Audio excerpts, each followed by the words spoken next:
Bonjour et bienvenue dans ce point bourse du 30 septembre 2022. Je rappelle que les informations et analyses données sur cette chaîne sont données à titre indicatif et ne peuvent pas être considérées comme un conseil en investissement. L'investissement en bourse est risqué et vous êtes responsable de tous les investissements que vous faites. Alors on fait un rapide coup d'œil sur le CAC 40 aujourd'hui pour voir qu'il ne se passe pas grand chose par rapport à ce qu'on a dit ces précédents jours. En début de semaine, on est toujours sur le support qu'on est en train de tester, le support des 5720 qu'il faut éviter de lâcher, sinon c'est un peu la catastrophe derrière. Alors pour l'instant on le tient, on est un jour au-dessus, un jour en dessous.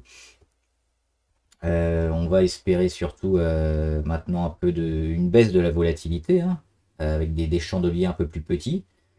Et puis après une prise de direction. Pour l'instant on n'en a pas, on ne sait pas trop où va aller le CAC. Soit vers un rebond vers les 6000 et les 6002, soit une grosse chute vers les 5000, 5250. Pour l'instant, on est entre les deux, donc pas de prise de position, de l'observation tant qu'on est sur ces niveaux-là, entre les 5650 et les 5850 environ. C'est une zone de temporisation pour le CAC. On va regarder rapidement les actions du CAC, combien fonctionnaient des Unibail. Unibail qui prend plus de 6% et demi, toujours dans une phase de dégradation. Alors ce qui est important de noter sur Unibail, c'est le gap qu'elle avait créé ici entre le 10 et le 11 novembre, je crois. Et hop, ou le 9 et 10. Alors de mémoire, c'était l'annonce du vaccin Covid. Donc il y a eu un énorme boom et puis ça avait continué après. Donc on avait créé un petit gap là et on l'a comblé. Hop, on l'a comblé ici le mardi 27 septembre. Donc là, une fois que le gap est comblé, on peut espérer avoir un peu de construction et puis surtout retravailler dans cette zone-là, entre les 42 et les 58. Pour l'instant, c'est pareil, c'est surtout de l'observation.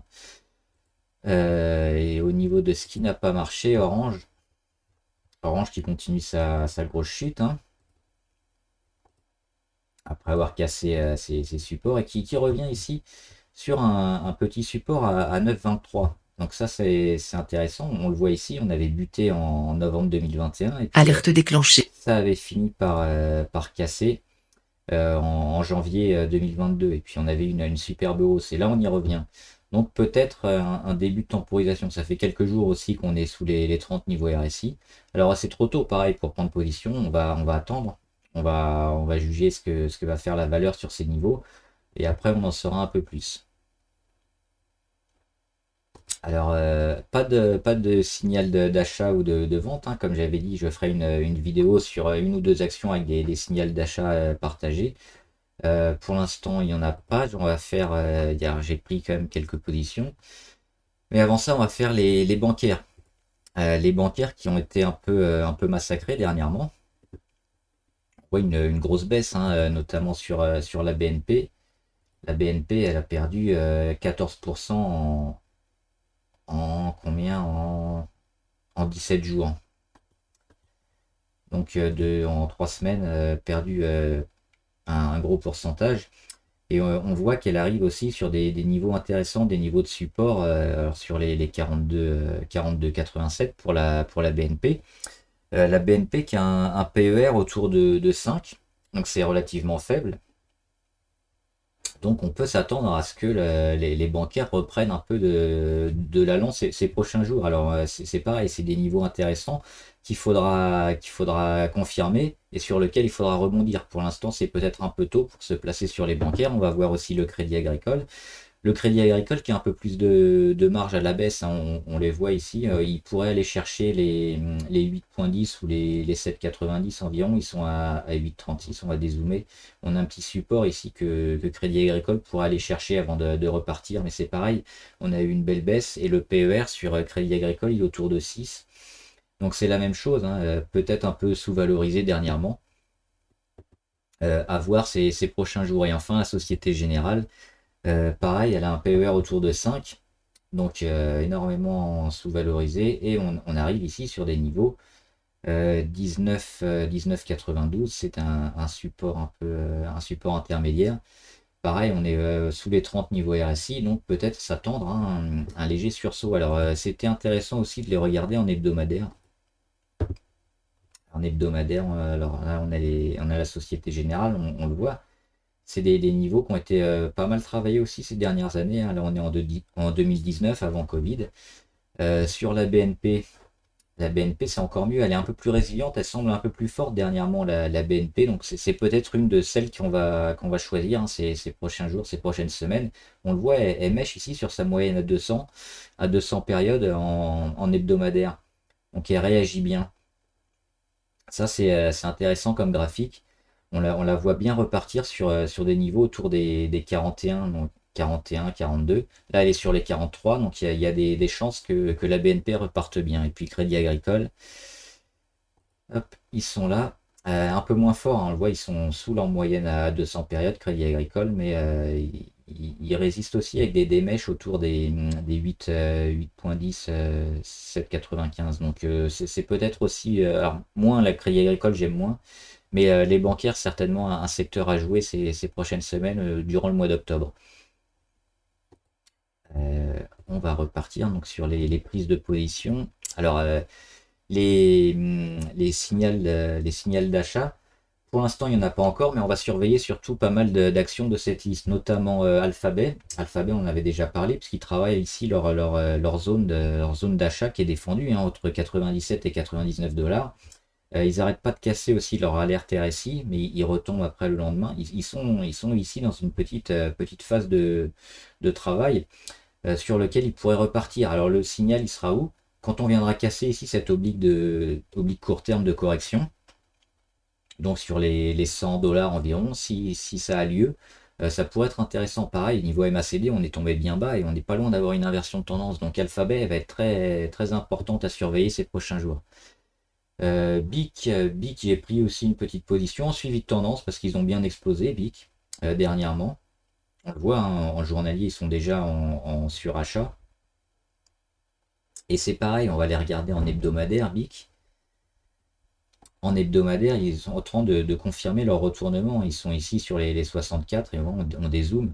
Ils ont une grosse période de correction, hein, ici en 2015, le plus haut en 2015 sur les 122. Et enfin, l'après-Covid, hein, 2021, on a réussi à stopper cette correction. On a eu un peu de mal, on est allé chercher la moyenne à 200 et puis on est reparti. Et là, on est en train de confirmer le retournement. Donc pareil, hein, pour du moyen long terme ou en court terme, ça peut se jouer aussi en suivi de tendance juste sur quelques jours. Hop, tant qu'on suit ici cette belle courbe au-dessus des Bollinger. BIC, ça peut être intéressant. Boiron aussi, pourquoi? Parce qu'ils ont cassé leur oblique court terme ici de correction. Depuis quelques jours, ils travaillent autour de leur moyenne à 100 jours. Et ils sont juste au-dessus du support, le support des 43,5. Ça, c'est donc une deuxième chose. Et la troisième chose, ils sont dans leur canal haussier. Leur canal qui est matérialisé entre l'oblique verte sur les plus bas et l'oblique rouge sur les plus hauts.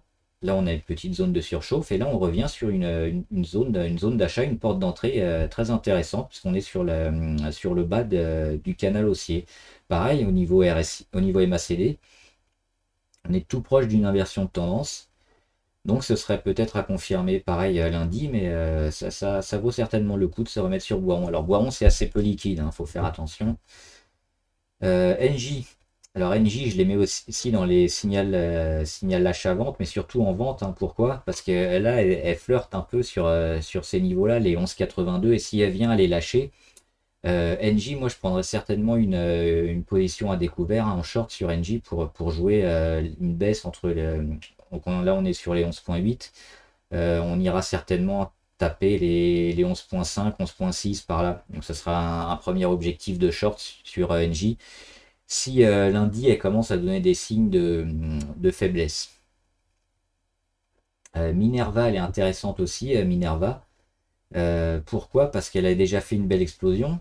Elle garde pendant plusieurs semaines, elle reste au-dessus de toutes ses moyennes mobiles. Et puis là, elle rattaque un peu la moyenne à 20 jours, on le voit. La moitié du gros chandelier ici qui est matérialisé par la ligne des 8,58. On voit que ça a tenu, hein, ça a permis au titre de repartir.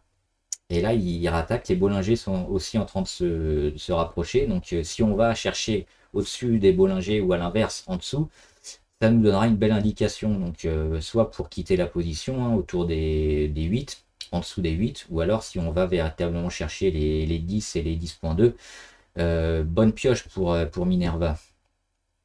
Pernod Ricard aussi, ils sont intéressants. Alors ils viennent de casser aujourd'hui hein, leur oblique RSI ici sur le plus haut, avec une belle journée, hein. Ils font plus 2,44 aujourd'hui. Ils sont juste au-dessus de leur moyenne à 200. Et puis ils sont pas loin de former un petit W. Et s'ils cassent le W, ils viendront ici vers les 190, 195. Donc c'est ici qu'on va surveiller Pernod Ricard la semaine prochaine. S'ils arrivent à casser cette zone-là, autour des 190-195, ce sera probablement un signal d'achat. Pareil, niveau MACD, hein, on surveille les histaux verts, on n'en est pas loin. La version de tendance, pareil, on est très très proche. Pour l'instant, c'est pas le cas, mais elle fait partie des actions à surveiller la semaine prochaine pour se mettre en position. Prosus, je vous en ai déjà parlé pas mal. On a le gap ici qui avait été quasiment comblé vendredi. On voit le plus bas, il est à 53,14 et elle avait gapé à 53,07, donc c'était pas encore comblé. On l'a comblé hier, jeudi, et aujourd'hui on rebondit hop dessus, au-dessus du support. Pareil, on a cette petite oblique ici court terme de correction à casser, mais si elle le casse, elle rebondit sur son support et casse l'oblique court terme. Il y a toutes les moyennes qui sont juste au-dessus, dont celle à 200 qui est ici en rose, hein, qui est quasiment plate.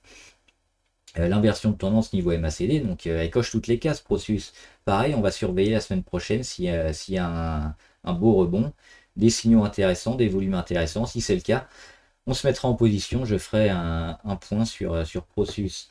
Renault, elle est entre deux, on va pas la faire, mais elle se surveille aussi.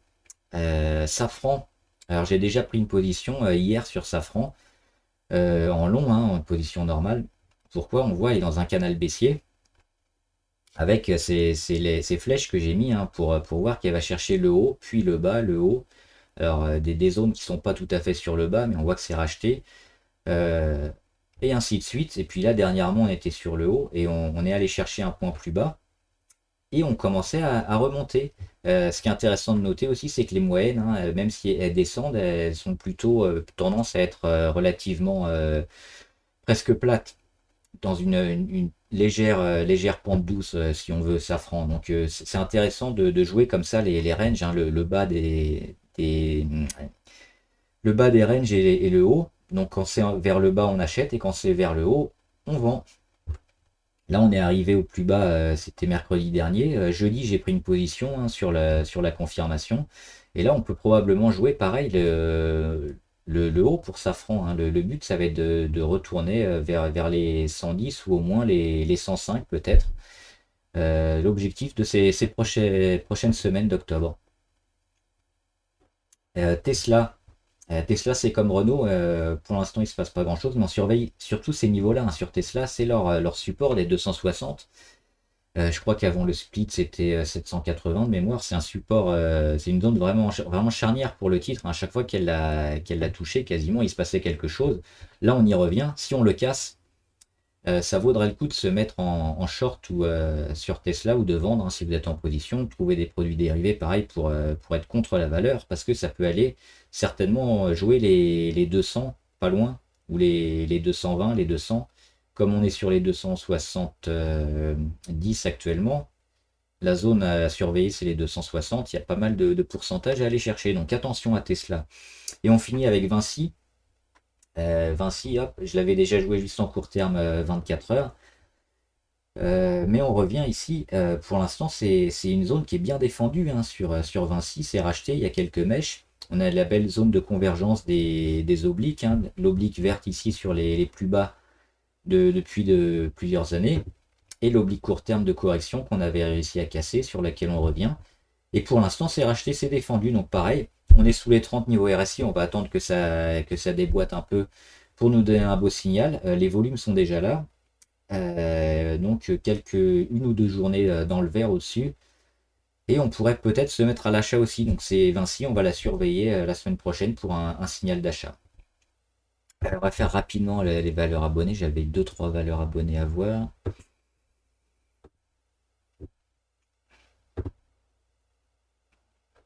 Realty Income Corporation. C'est moche, c'est très moche. On fait que descendre. Et on a cassé surtout ce support ici, le support des 61 $. Hein. parce qu'elle est à New York. Donc pour l'instant c'est plutôt très défavorable. Pareil, hein, la chute s'est pas arrêtée. Ça fait plusieurs jours qu'on est sous les 30 niveau RSI, mais on n'a pas de signal d'amélioration. Le signal, on l'aura peut-être ici, hein, sur les 53. Donc pour l'instant, on est en chute libre, probablement jusqu'à une zone autour des 53-54. Donc à éviter. On en avait deux autres. Trigano. Trigano, et j'avais répondu en commentaire, c'est surtout une zone autour des 94. Alors là, en journalier, on le voit pas, c'est très moche. On va regarder surtout en hebdomadaire. En hebdomadaire, 93,50, j'ai arrondi à 94. C'est cette zone-là, hein, qu'il faut casser pour Trigano, pour se remettre un peu positif. La moyenne à 200, on le voit, elle est plate en hebdomadaire. Mais c'est une zone sur laquelle pour l'instant on bute. On va revenir en journalier. En journalier, on voit grosse phase de correction. Alors il y a des petites hausses comme ça. Elle a gapé récemment là. Entre mardi et mercredi, elle a mis un gap, mais on a du mal à dépasser. C'est cette zone, pour l'instant on est à 90. Le jour où on sera au-dessus de 94, on pourra commencer à être un peu plus intéressé par cette valeur. Pour l'instant c'est compliqué, hein, ça dégrade énormément. Et j'en avais une dernière, si je la trouve.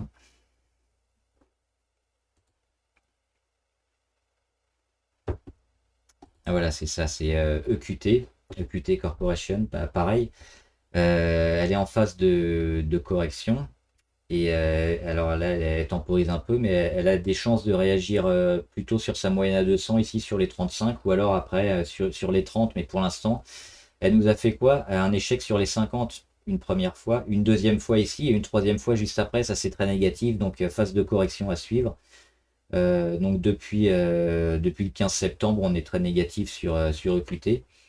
Attendre une meilleure porte d'entrée, parce que là on va certainement dégrader encore un petit peu. Voilà, j'espère que la vidéo vous a aidé. N'hésitez pas à vous abonner, à liker la vidéo, à vous abonner pour être au courant de toutes les vidéos qui sortent, hein, et à partager éventuellement aussi cette vidéo avec des amis que ça puisse aider. Mettez en commentaire aussi toutes les valeurs que vous suivez. On les analysera ici ensemble en commentaire. Et puis si vous avez des questions, des commentaires, n'hésitez pas à les mettre en commentaire, j'y répondrai ou quelqu'un d'autre y répondra avec plaisir. Et enfin, le jeu reprend aujourd'hui, donc avant dimanche, hein, mettre une valeur du CAC 40 à la hausse et une valeur du CAC 40 à la baisse pour la semaine prochaine. Voilà, et la semaine prochaine, donc il y aura certainement une vidéo sur un signal d'achat sur le CAC ou une grosse valeur du Nasdaq. Voilà, bon trade, à plus!